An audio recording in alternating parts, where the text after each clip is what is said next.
छत्तीसगढ़ में बीजापुर जिले के नक्सल इलाके में तैनात सीआरपीएफ के जवान महिला और उसके नवजात बच्चे के लिए देवदूत बन गए।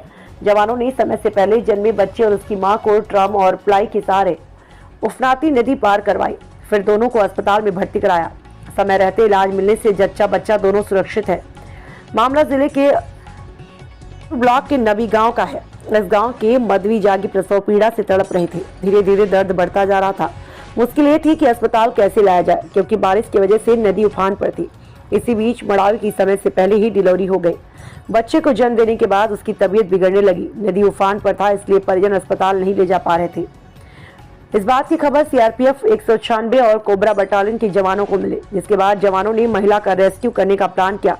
उन्होंने नदी के एक छोर से दूसरे छोर तक एक दूसरे का हाथ पकड़कर रस्सी बांधी, फिर प्लास्टिक के दो ट्रम को तैयार कर ऊपर प्लाई बांधकर जुगाड़ की और नाव तैयार की और मां और नवजात बच्चे को अस्पताल में भर्ती कराया।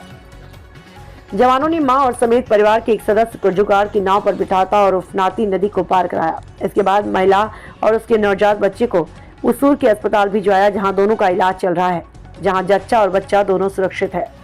जवानों ने ट्रम और प्लाई का अस्थायी जुगाड़ नाव का सबसे पहले खुद ट्रायल किया। जब कामयाब हुए तो फिर मां बच्चे को इसके जरिए नदी को पार करवाया।